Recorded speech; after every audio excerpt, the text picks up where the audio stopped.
I've always wanted to go out and do the things that I love to do. So it's based mostly on my why, not the how. But the how will come when the why is strong. How do you build a network, run a profitable business, and make an impact? Oh, and have a personal life at the same time? That's the question, and this podcast is the answer. I'm your host, Chaz Wilson, husband, father of 5, author of the book 5+1, president and co-founder of Master Networks, Inc., a national networking organization. Look, each week I bring you successful entrepreneurs who will share success strategies of how to effectively build a network, add valuable wisdom to your journey, and help you succeed. Welcome to Connect, Share, and Prosper.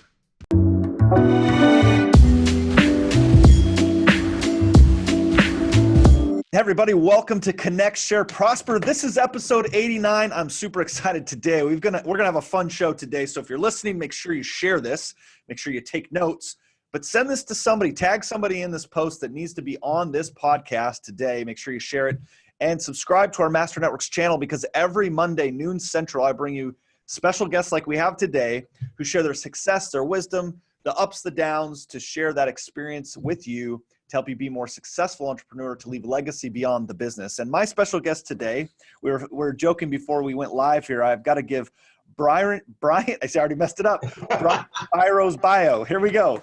So Brian Biro is America's breakthrough coach. A major client described him, guys, you're going to love this. Major client described him best when he said, quote, Brian Biro has the energy of a 10-year-old, the enthusiasm of a 20-year-old, and the wisdom of a 75-year-old. I love that. And Brian has delivered over 1,800 presentations around the world over the last 29 years. From a group of over 40 speakers, Brian was rated #1 at 4 consecutive Inc. magazine international business conferences. He's the author of 14 books, including his bestseller, Beyond Success, and his brand new book, The ROI of Kindness. Now, Brian has degrees from Stanford University and UCLA and has appeared on Good Morning America and on CNN's Business Unusual. Brian was recently named one of the top 10 most inspirational graduates in the 75-year history of UCLA Graduate School of Business. And he was also honored as one of the top 65 motivational speakers in the world. Wow. Woo! Accomplished guy. Brian, welcome to Connect, Share, Prosper. Thank you so much. It's great to be here. Yeah, thank you. So, that's, first of all, the fact that you were named, congratulations, named #1, 4 consecutive Inc. magazine international business conferences, over 1,800 presentation, mastering your craft, man. Well, I love what I do. It's what I was put on this earth to do. And so, it's 1,800 presentations, but it's really who I am. I love the message I get to try to really impact people, help them know that they're important, they matter, they can make a difference. Yeah. So how'd you get started doing this? Let's start just there. And then I want to jump into a few questions about what you're really known through is breakthrough coaching and leadership. So, but just how'd you get started in this? How did you find your calling in this? Well, I've had 3 rocking careers. When I graduated from college, from Stanford, the way I put myself through Stanford, that and megalones, which I really didn't love, was I was like coach and taught swimming, and I loved it. Yes. Just like an entrepreneur, I start off the summer with a group of little kids who had no clue, but I had a lot of energy, a lot of enthusiasm, focus on them. And so when I left school, I said, this is what I love. And so I started with the tiniest team. It was 15 little kids, all between the ages of 7 and 9 years old. 8 years later, my team had become the largest private team in America. We had close to 300 kids. So, but you don't really coach swimming, you coach people. You're trying to help them reach their potential. They each has their own individual potential. So it was also a great training ground for presentations, because when you're coaching, you're presenting. So that was career 1, but I had no life. I'd probably still be with my feet wet and green hair from the chlorine if it wasn't the fact that, I want to have some balance in life. So I'm the only guy Chaz, who went to graduate school to get a life instead of a job. Oh, right? That's so good. And I did. I ended up going in the corporate world. My corporate career, ended up, vice president of 2 large companies, one in transportation and then international training company. And at the peak of that, I said to my wife, I love doing the presentations, so let's jump. And so, true entrepreneurial spirit for the last now 30 years, I've been doing this work as a speaker and an author that I love so much. But it's all really the same. It comes from a passion for people, a belief that we're not overachievers. We have more in us than we dreamed of, and that we should start focusing on controlling our controllables. Our effort, our energy, our attitude. So I want to talk about the overachiever, but I want to ask you a question. And you may not see the connection right away, but I want to ask this. So in swimming, is the best way to learn to just jump in the pool? Well, in many ways, you're right. Gretzky said you missed 100% of the shots you never took. Yeah. So, and that's a really actually a profound way to look at it. You've got to get in the pool or you'll never learn to swim. Once you're in the pool, then you got to pay attention and find out ways to get better at it. But yeah, and there's skill and all that. But you just said, so what made me think of that is you said, hey, I like the presentations. I want to go do these. So we just jumped. And the visual I had was jumping in a pool. And so to tie that together. So exactly. Hoping there's water there too. That's always right. You're coming off the right side of the board. That's what entrepreneurs do. We jump in the pool, we take the shot, but they'll never make the shot till you take the shot. So the reason why I asked that, and I want to just kind of hang in this moment for a second, is going back to that day when you made the jump. Okay. That moment when you said, I'm going to jump. And again, I just have this visual of like when my kids were little and they're getting in that pool at first time, I can visualize them standing on the side, like, okay, I'm going to count down to 3, 3, 2, 1, and no jump. And then, okay, now let's do it the other way. 1, 2, 3. Nope, that didn't do it either. Like, and then the coaxing and the motivation and all that kind of stuff to get them to jump, or, okay, I'll catch you, that kind of thing.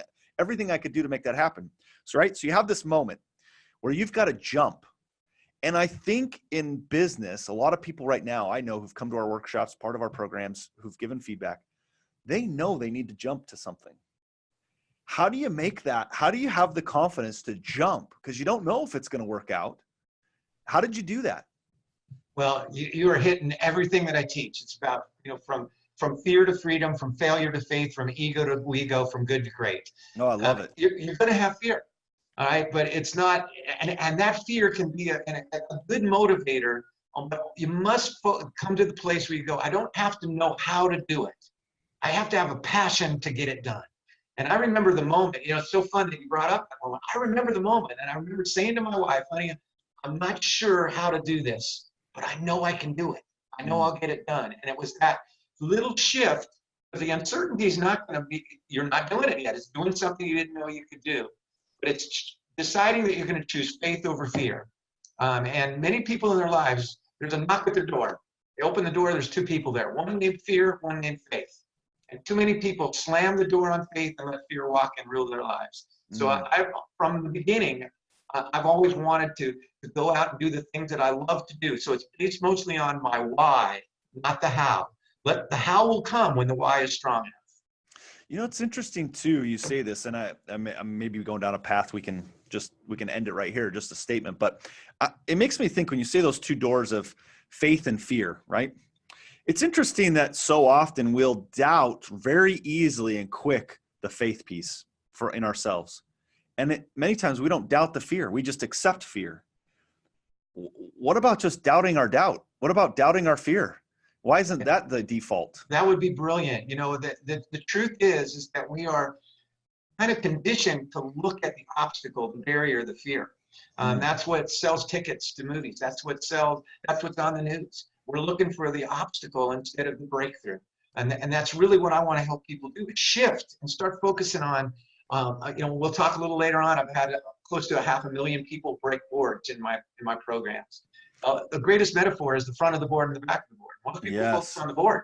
Yes. If you focus on the breakthrough, you break through. So let's talk about that just for a second. You're known as America's breakthrough coach. So what does that mean to have, as a breakthrough coach? What does that mean? Well, at the heart of what I do, I believe when we hear, we forget, we see, we remember, we do, we understand. So what makes my way of presenting kind of unique is I get people off the sidelines into the game. And the last thing we do is the board breaking experience. I've done this with as many as 4,000 people. Wow. And it's a metaphor. It's the greatest individual and team breakthrough. The individual part is they write on their boards something they're ready to break through in their life. And it's always the same thing ultimately. It's some form of fear. Yes. Procrastination is built by fear. Anger comes from fear. So the front of the board represents that fear side. On the back of the board, they write down what's waiting for me when I have broken through. What am I going to do, feel, create? What's on the other side of that fear, right? That side. Yeah. Most people spend their lives looking at the front of the board and never look beyond it. So good. So it's amazing. So I've had people beat cancer. I've had people bring families back together. I have people skyrocket their business and their career. The team part of it is equally powerful because I really believe that, we're not alone. And as we break through, we help others break through. So there's something about it that causes people, even the most introverted people, when they're in that breakthrough process, cheer their guts out. And one last element to the team part. that makes me understand how important it is to feel a part of a team, even if you only have two people together. And that is the best day of my life was my daughter's wedding day. And for something I never could have imagined until it happened. And that was for a good 6 hours on her wedding night. I didn't think of myself once. All I could do was think of her. Yeah. They told me I was lying and that I was crying and laughing at the same time. I don't remember either. Yeah. All I remember was her. And in the board breaking process, when you're cheering, Chaz, Chaz, Chaz, you have moved from ego to ego. All you're doing is thinking about you. You're thinking about somebody else breaking through. And they get to feel the way I felt on my daughter's wedding day. And then we understand that the best thing about us is we'll do more for others than we'll do for ourselves. So last year, this is a great segue for something we do too. So last year at our national convention, we call Connect. We love the name. Yeah, thank you. So we had kind of a similar exercise. We had a black belt there that talked about breaking through. So we've experienced that. I know exactly what you're talking about. And my kids come to Connect every year, and they got that opportunity. And my daughter battles anxiety. And so she put on the front side of that board the anxiety, and then on the back, what that would look like getting through that. And it was interesting. We were just talking about it the other night at dinner again, and how powerful an experience that was for her at 13 years old. And people were cheering. I was standing there, and she took a crack at it and didn't break it the first time. Right. And this battle of and that's how life is. That's how business is. We often will hit that proverbial board or ceiling or whatever it is. And we go like, man, that hurt. I hurt my head on that one. Or I hurt my hand. And then when she did it, I was so excited for her and so proud for her. And that's part of business. We should be celebrating people's success. Absolutely. Right? Absolutely. And I want to give you an insight. This is so cool. I often say to people when they don't break the board the first time, they're the lucky ones. Because what I've discovered after 500,000 people breaking boards, and keep in mind, these are people who've never had any training, because that's what I want them to have the experience. Doing something you didn't know you could do when you woke up that morning. But the reason I say they're the lucky ones is because when they break through, it's the same person, it's the same board. So they could have done it the first time. So then I ask them, I want you to meditate on, think on, pray on. What did you change between when you didn't do it and you did it?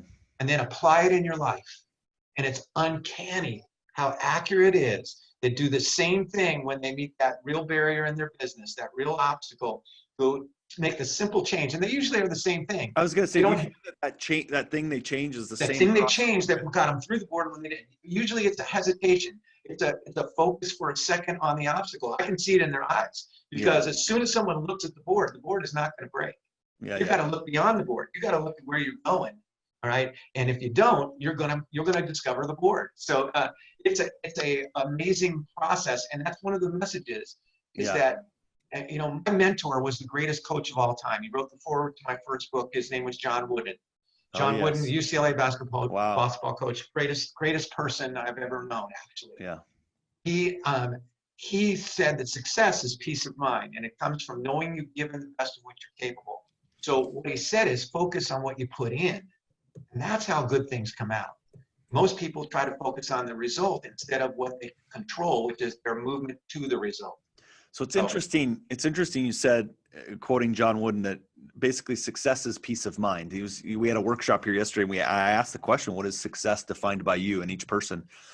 And I shared that I recently heard, which it would go to peace of mind, was a definition that I heard that I was like, oh man, that really resonated with me, was when you no longer desire someone else's life over your own.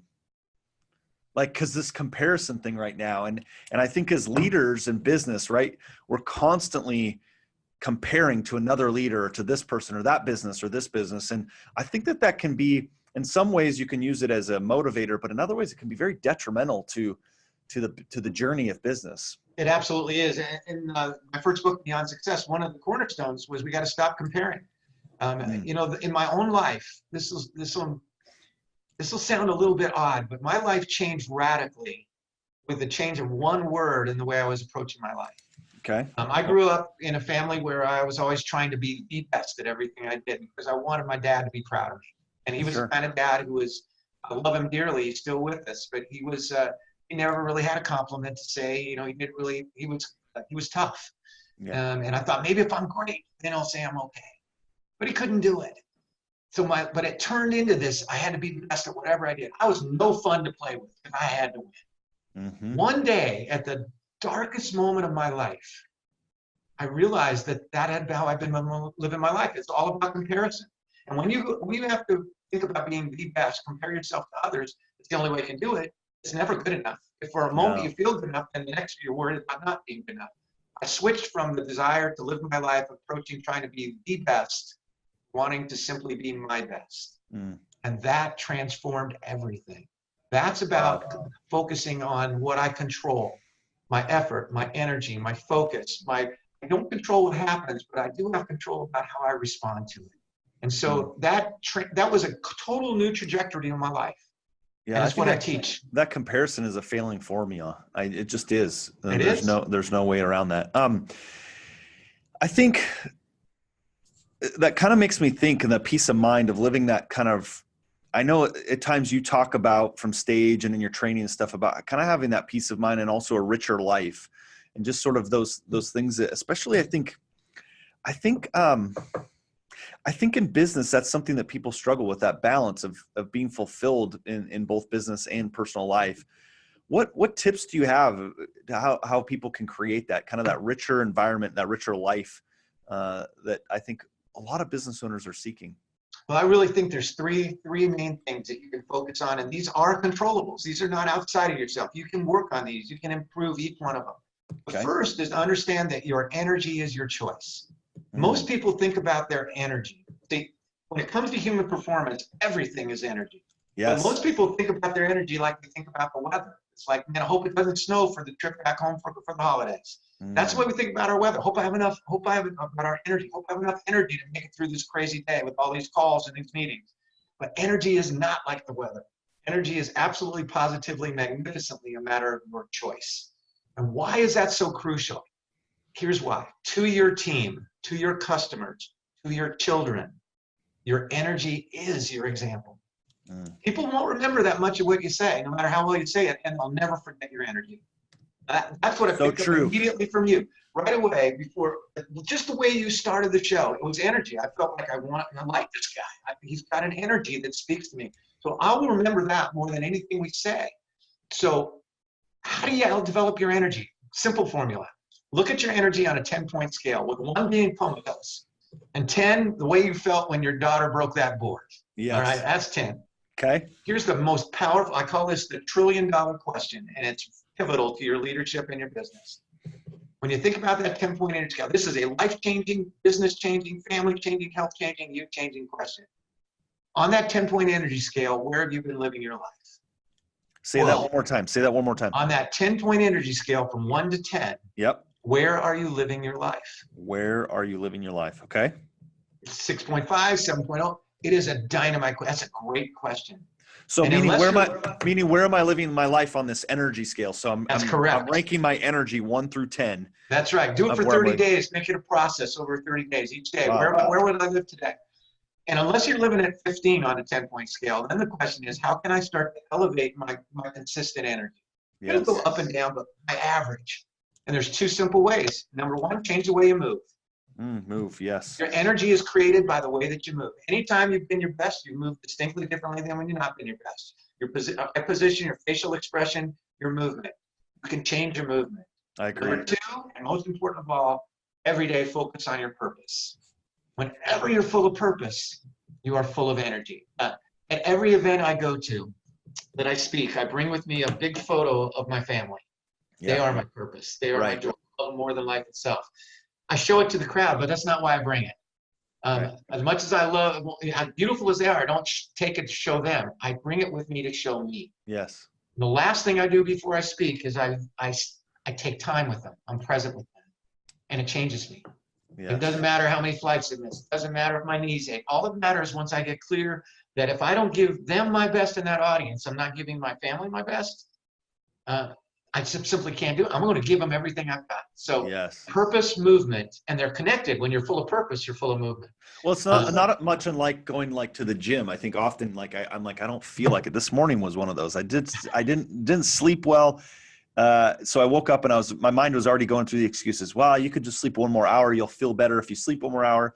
But I made this commitment, and then I go to the gym and I feel great after the gym. It's like I had to get into movement because my body was saying, no, like you don't Absolutely. need to. Think about how many people get great ideas in the shower. Why? Right. Because they're Yes. moving.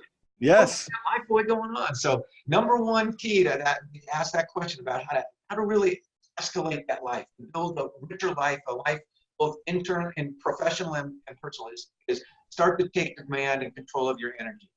Number two is about the power of gratitude. Yes. The highest emotion in terms of the vibration of that emotion is gratitude. It's truly not a false state. When you're in an attitude of gratitude, there's no room for feeling down. You cannot feel down when you're full of gratitude. I agree. And gratitude there's so much to be grateful for. So be a world-class buddy thinker. I'll give you a really fun way to do that. Practical. Okay.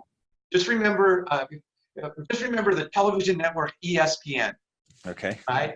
To be a world-class buddy thinker, to help people feel important, significant. He says, thank people with effort and energy. So many times we thank people and we're not even there. It's like, hey, thanks a lot, appreciate it, gotta go.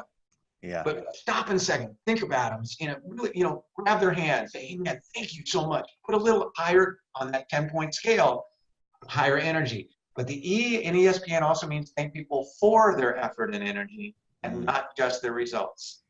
This is a big one in business. We're conditioned to only give praise when the goal's been hit, the number's been achieved. Now, keep doing that. You always want to reinforce that excellent performance. So true.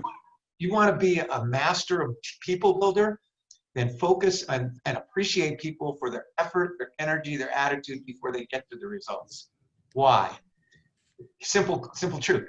Every one of us is going after some goal, and we worked harder than we ever worked. We did better than we've ever done, and we didn't reach the goal. Yes. Why? Because where do goals come from? I will show you on this screen. Whoop, whoop.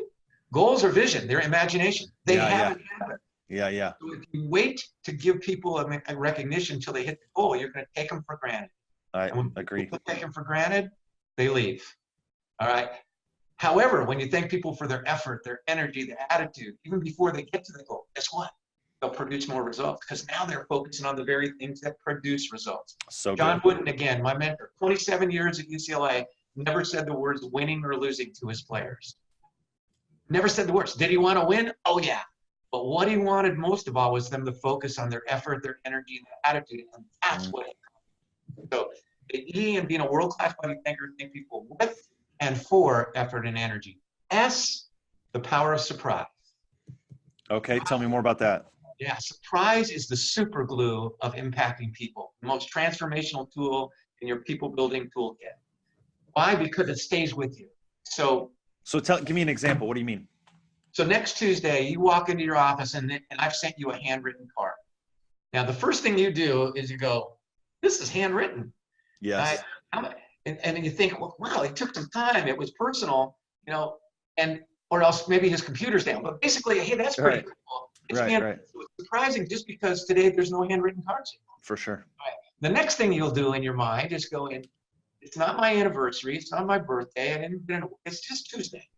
So because it's an unexpected time, a happy heck of it. Got it. What's the result of that? A little bit of surprise. You're probably 100 times more interested in reading what's on the card and in all those emails that have piled up. So open up. Chaz, I just want you to know how much I love being on your show. Your energy, your obvious interest in helping people rise to their potential, it just shines through. I had more fun than I can even imagine. You're making a difference out there. I just want you to know how much I appreciate who you are. Your friend, Brian. Good letter. You will get that more than any other email you got because it used the power of surprise. I mean, we've done that with people who've been on the show, and I always get, they're like, hey, I'm on podcasts all the time, and the host never sends me a thank you card, right? Yeah, do it with your kids. Surprise. Yeah. Do it with your kids. Yeah. The average American father today spends an average of 9.5 to 10.5 hours per day on either a digital or cellular device, and less than 8 minutes a day in interaction with his children. Wow. Those handwritten notes that are happy heck of it. My youngest daughter, whose name is Jenna, went through a terrible tragedy when she was 23 years of age. A man that she was very much in love with was found dead from a heroin overdose. Oh, boy. And this beautiful, sunshiny, happy person. It ripped her heart out. Yeah. Her world was dark. Yeah. But all the years that she was growing up, every maybe 5, 6 times a year, I would write the same kind of letter I just wrote about you. I put them in an envelope, I put a stamp on them, I send them to my daughters. And on those days, I would step back, and instead of, why don't you get ready early? We're always rushing. Why don't you clean that room? Fungus is growing in there. Those days, I'd step back and look at the big picture, and I'd look That's at right. when they've been courageous, kind, thoughtful, unselfish, and I just write about it. And to tell you the truth, guys, you know why I did it? Because it felt good to do it. That's the Yeah, I great thing agree. about being a gratitude feels good. I didn't think they gave a hoot. I thought my Yeah, daughters yeah. thought my dad's weird. He sends me letters. Sure, sure. The day before my daughter went off to the University of Georgia, we're cleaning out her room. Mass hysteria. She's not synonymous with neatness. Open her desk drawer. There's every one of my letters. Wow. Well, how'd And I that feel? realized that she couldn't look at her desk without remembering Yes. how it felt. Well, the reason I'm bringing that up in the context of that horrible tragedy is today my daughter is my hero. Yeah. She turned the corner. She has chosen love over loss. And I know that to some small degree, those letters, those moments of gratitude, appreciation, recognition, acknowledgement, and the power of surprise by them coming unexpectedly somehow helped her turn that corner. Over time, they helped her know, and the result is my daughter now, I really believe she believes she can handle anything. That Wow. she's been through the darkest thing that she could think of, and that's the power of real recognition. It'll be amazing. It'll be amazing to see too, as she experiences others who go through loss or challenges. I wouldn't be surprised if she starts writing them letters too, because of all your example, right? I really think so, because I'm seeing her now making that shift to wanting to help other people who she now can relate to the pain. In her case, I would say it was harder for him to pass away than if she had passed away. Oh, yeah. So anyway, so that's the power of surprise. So before you go to the next one, guys, we're listening to Brian Biro here. Make sure if you're hearing something that just resonates with you and you know somebody who's it's touched your heart, you need to share this message with, tag them, share it, send it to them so they can get this episode of Connect, Share, Prosper. Somebody needs to hear this message. You know who that is, or the person that came to your mind. Make sure you send this message to them. All right. So we're on number 2, the power of gratitude. We've got E.S. Now we got a P coming up. Yep. P in E.S.P.N. is the most important one of all. It's probably the most foundational thing that I always teach, and I believe with all my heart, and it's called being fully present. Yes. Now, what is your job as a business leader? What is your job in doing this show? What is your and my job as parents? What are we here for? And I believe it comes down to this. Our job as leaders, because we're all leaders, our job is to help people know they're important. Yes. Help people know they're significant, that they matter, and that they count. Well, how do you do that? It's by being fully present. And what does that mean? When you're fully present, 100% of your mind, body, and spirit is with the person you're with where they are now. That's so important. I'll say it again. When you're fully present, 100% of your mind, body, and spirit is with the person you're with where they are now. Now, everybody who's listening to this, watching this show, have you ever been with somebody where you know their body's present, but the rest of them is in another county? Sure, it's called being human. So here's the question. How does it make you feel when someone you wish to be fully present with you is not fully present with you? How does it make you feel when somebody you really want to connect with, your connect word, I love it, is obviously more interested in looking at their cell phone while they're talking to you than they are really connecting with you? Oh, I see it all the time. I see it all the time. I go out to eat and you see couples or people sitting there and they're both on their phones and they're not. I mean, it's crazy. It is. And for some people, when for somebody we want to be present, they're not present with us, it makes us feel angry. For some, it makes them feel sad. But for every human being on this earth, when there's somebody we want to be present with, to connect with, and they're not fully present with us, it makes us feel worthless. It makes us feel insignificant and unimportant. When you're fully present, you say to them, you are important, you matter, you count. I'll give you a quick little story about how this is transformational this is. In my corporate career, when I became the vice president general manager of this very large international training company, I inherited a director of operations, a great person. Her name was Raffaella Regina Rossi. We called her R3. Talented, vibrant. However, when I took over, she carried a great deal of ill feelings towards me, malice. She really didn't like me. And the reason was I had replaced somebody who had been let go, who she was incredibly loyal to. And Yes. somehow she construed that it was my doing. Well, it wasn't, but that's the way she took it. Now, our team was floundering. We pretended that we were working well together. And guess how well that went over? Everybody, people walking on eggshells, we're getting nothing done. For a while, I tried the stuff I thought you were supposed to do. As a leader, I would compliment her if I could catch something to compliment. I give her space. That didn't work. I give her direction. Nothing worked until I remembered my job, your job, our job, which was to be fully present, to let her know she was important. So one afternoon, I asked her in my office, and I was honest with her. I said, Rafaela, our team is floundering because I have not been a good enough leader to find a way to break through with you. So I asked you here today to ask if you would do something. I know it will first seem a little bit unorthodox, but I really have a reason. I said, if you will allow me for 10 minutes, I will just listen to you. 10 minutes. I promise you have a free pass. You can say whatever you want, however you want to say it. I will not interrupt. I will not argue. I will not defend. I'll not question. I will just listen. I said, after that 10 minutes, all I ask is that you give me 10 minutes and do the same. Would you try it? And I'll never forget Rafaela's answer. She goes, Brian, I don't think I could talk for 10 minutes. I said, Rafaela, we gotta do better. And she wanted it better too. And she, would you give it a try? I bet she did, right? And, grudgingly she goes, yeah, okay, I'll try. An hour later, she stopped talking. And in that hour, she transformed our team. In that hour, she realized she had not been fair to me. She realized that if we put our energies together, we'd be pretty unstoppable. But most of all, she got back to her compelling why. She realized she chose this career because she loved the work we were doing, trying to elevate businesses and families and individuals. We left that office, and over this next 6 months, we got so much more done than we had in the previous 3 years. People were loving it. It was a different culture. People supporting each other, coming in early, staying late, having fun. We did so much.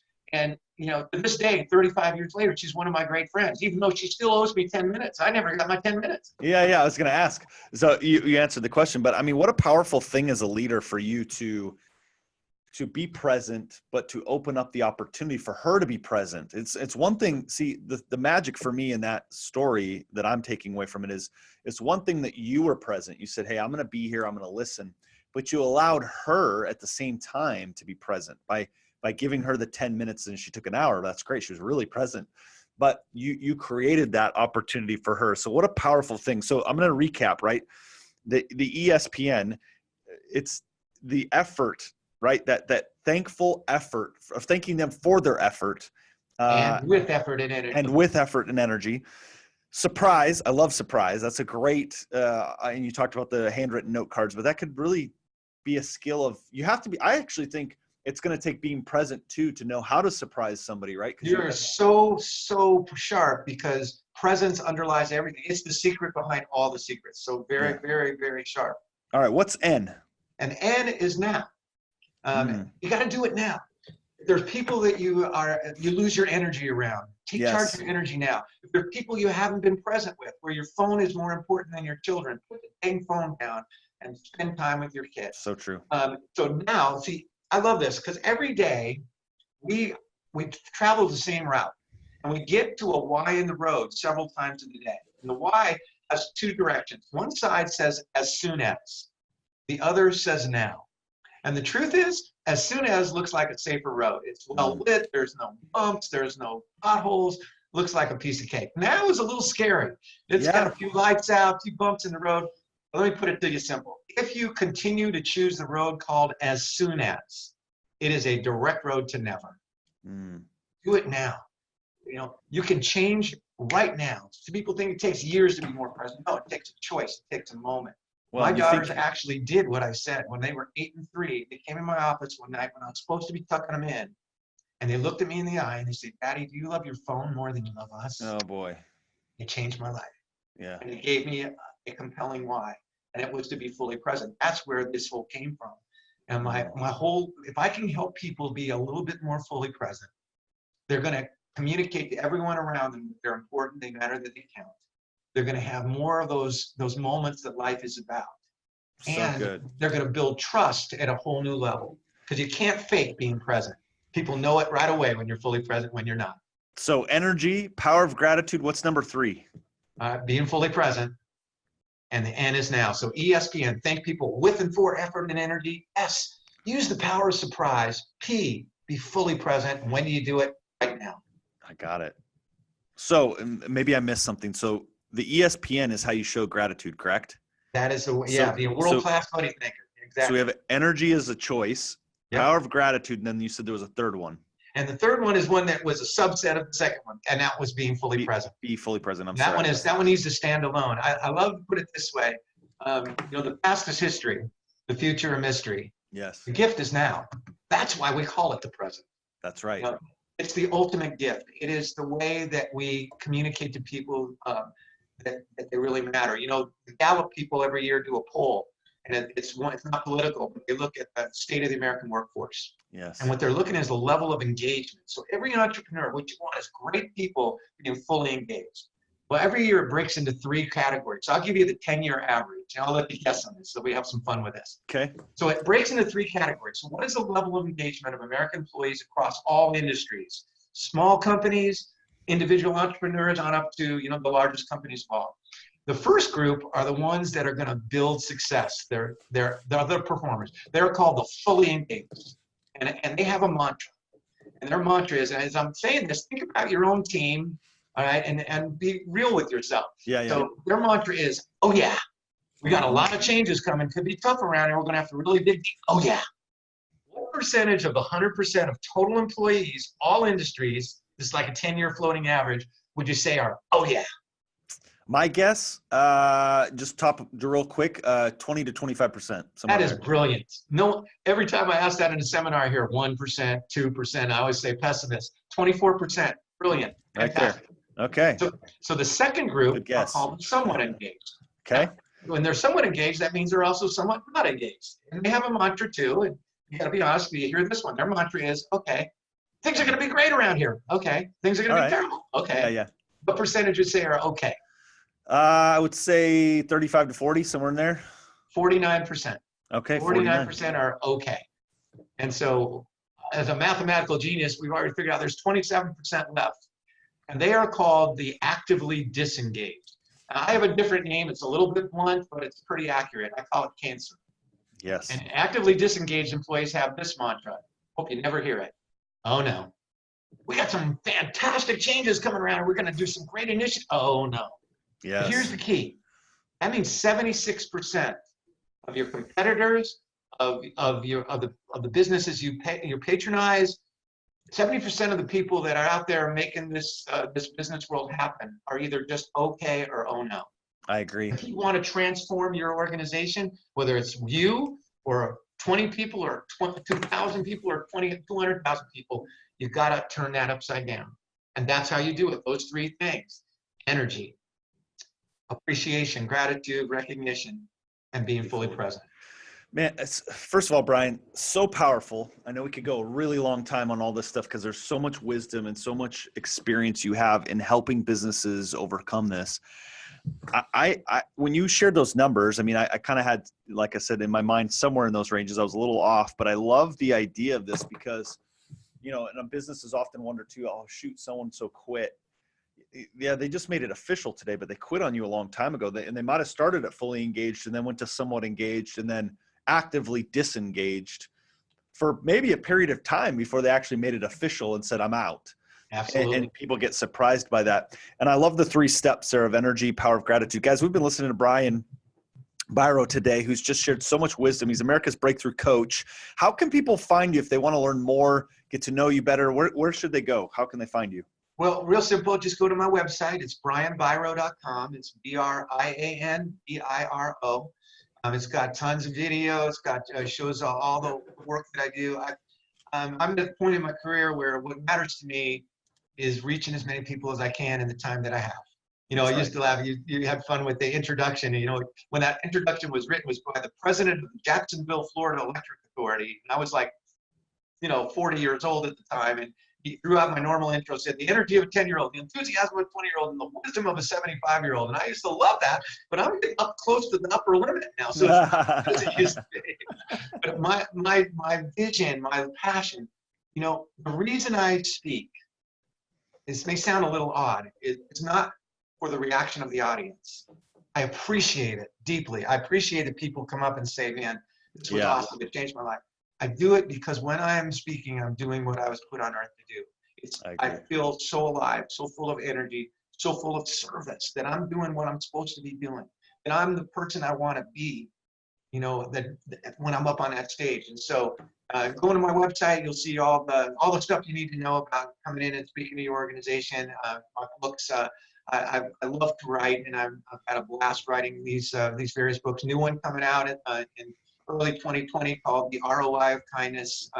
I think it's really important. I think we're at a place in our world where we need kindness and humility more than ever. Brian, if you would do me a favor, make sure I get one of those early copies. I'll buy one from you. I want an early copy of that book because it speaks our language. It's right in what we talk about all the time. You the power of human connection. I think one of the things that makes, there's many, but it's just something I've noticed having done, what do we say, 80, this is episode 89 episodes of this podcast, and I interview people every week. My take on why you've been so successful is because you, I'm trying to find the best way to say this. You, number one, have great content that you teach. There's people I've seen, here's what I would say. There's people I've seen who can get on stage and speak about things. You are teaching, which I love teachers. I think people who teach real, practical, pragmatic wisdom of steps that I can do to improve, I resonate with that. I think there's a lot of people who teach theory. You gave us practical steps. And I think that if just my own humble opinion, I think that's the thing that's making an impact in people's life and then turning into the success you're having. So just congratulations on all of that, because I think it's just amazing what you're doing. Thank you so much. And you'll appreciate this because I know you were a John Wooden fan. Yes. John Wooden never said he was a coach. Right. He always said he was a teacher. Yes. Right? And what I love and makes a unique difference is my goal by the end of my presentations is that the participants are the star, that they've applied what we learned. Because when we hear, we forget. When we see, we're more likely to remember, but it's when we do that we understand. So I can get people to actually apply those simple principles, do something, break through a board that they didn't know they could do when they walked in that room. Then they can go out and do it in their business, in their family, in their health, in their life. And that's so I'm very grateful for those words. Thank you. You're welcome. Brian, been a pleasure to have you on the show. Guys, if you're listening to this and you just came across this show and you're not sure what this all is or what we're about or Master Networks, go to masternetworks.com. We build networking organizations of like-minded people who are learning-based and service-oriented in their life.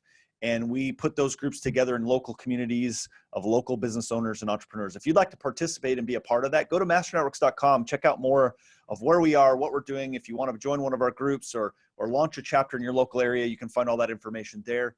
As well as join us in April 16th, 17th, and 18th in Dallas, Texas for Connect. This will be year number 5 for Connect, and we're also doing Kids Connect. So if you have a entrepreneurial age child or minded child at the ages of 10 to 18 and they want to participate to be a part of it, buy a ticket, join, and have them come to Connect. Brian, as always, thank you for being part of this, and just really a pleasure to have you on the show today. Well, I got to tell you, I loved it. I've been on many shows. This is right at the top of my list. You do a great job, and I can see you're making a difference. So thanks so much, and absolute best to you and your family. All right. Thanks, Brian. Guys, remember, every Monday, noon Central, join us on the Master Networks Facebook page where you can see live the shows that we bring to you, or subscribe to our channels, YouTube, Facebook, Instagram. What else I forget? Twitter, wherever else we are on social media, LinkedIn, all of those you can find when we release the episodes and be the first to hear those. So again, thank you for being on Connect, Share, Prosper. We'll talk to you guys next week.